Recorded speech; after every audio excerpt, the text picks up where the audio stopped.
Čaute ľudia, dnes tu mám ďalší recept za pár drobných. Urobil som fazulovicu s domácimi širokými rezancami. No tak sa poďte pozrieť, ako sa mi to podarilo. Údenú bravčovú krkovičku som nechal uvariť do mäka.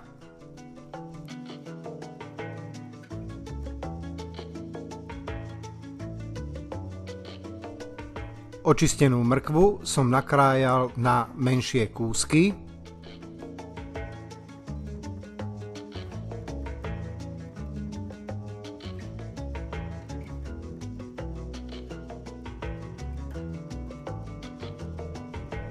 Strúčiky cesnaku som nakrájal na tenké plátky.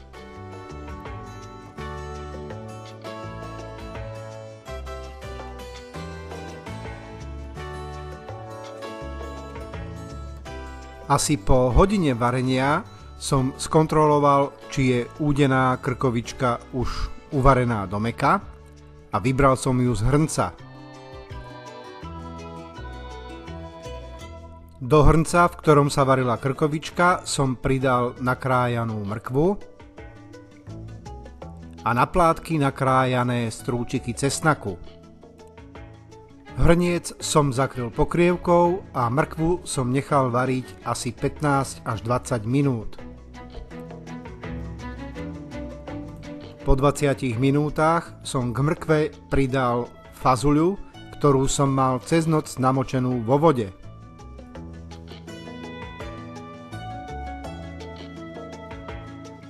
Hrniec som zakryl pokrievkou a mrkvu s fazuľou som nechal variť asi 20 minút.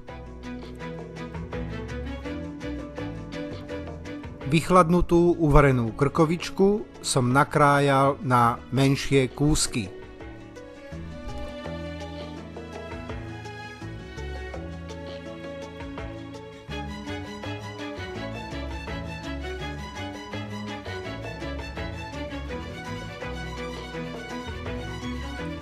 Domácu údenú klobásu som nakrájal na polkolieska.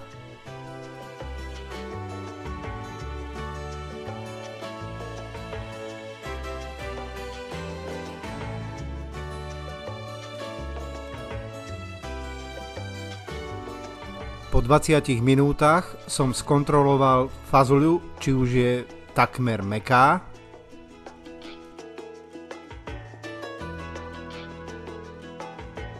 Do hrnca som pridal nakrájanú údenú klobásku.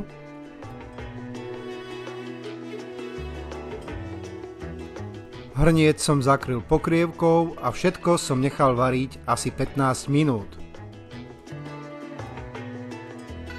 Nakoniec som do hrnca vrátil nakrájanú krkovičku a nechal som ju v tej fazuľovici zohriať. Fazuľovicu nezabudnite ochutnať.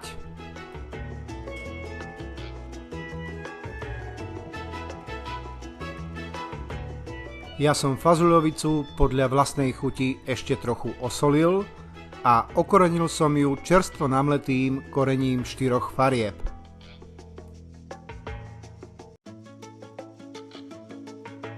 Fazuľovicu mám uvarenú a môžem sa pustiť do prípravy domácich cestovín.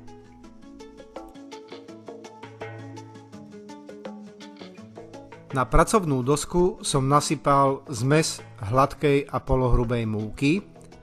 Uprostred múky som si urobil také malé hniezdo a doprostred múky som pridal surové vajíčka.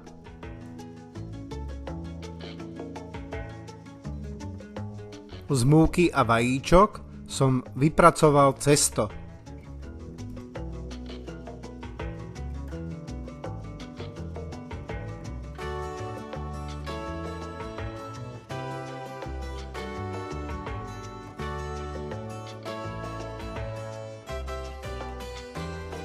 Dobre vypracované cesto by malo byť trochu tuhšie.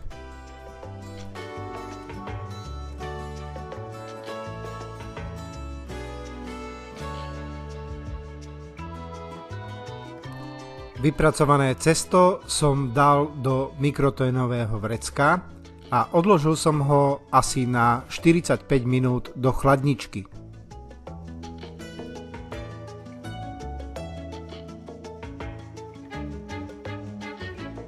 Po 45 minútach som cesto vybral z chladničky a pracovnú dosku som posypal trochou múky.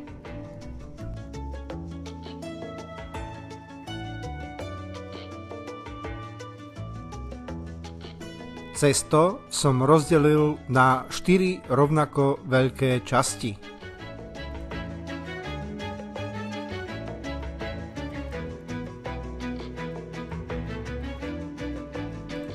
Cesto som rozvaľkal na čo najtenší plát.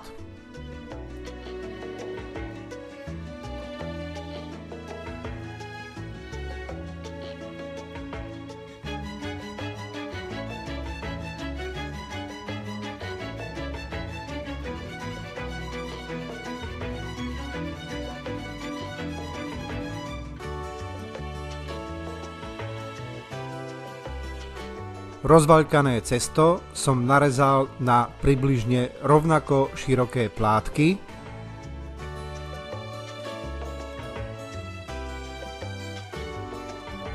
Plátky cesta som uložil na seba.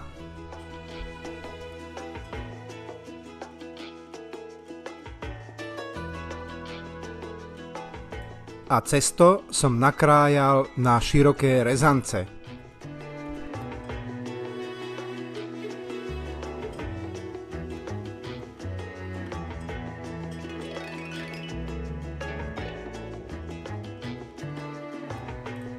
Nakrájané rezance som posypal trochou múky a premiešal som ich.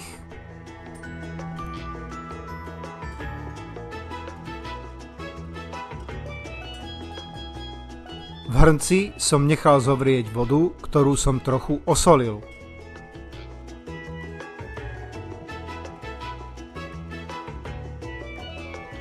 Do variacej vody som nasypal pripravené široké rezance. V hrnci som ich premiešal a nechal som ich variť, až kým vyplávali na hladinu.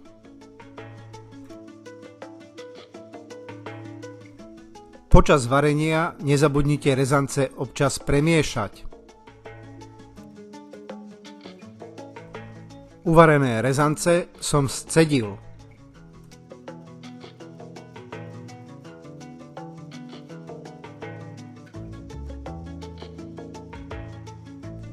Všetko mám hotové a na tanier môžem naložiť uvarené domáce rezance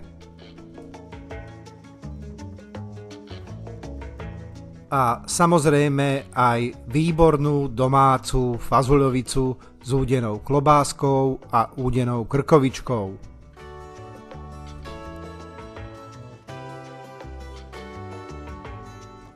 Ak sa rozhodnete pripraviť fazuľovicu s domácimi rezancami podľa tohto videa, dajte mi prosím vedieť, ako sa vám to podarilo. No a nakoniec, ako vždy, vám zaželám už iba dobrú chuť.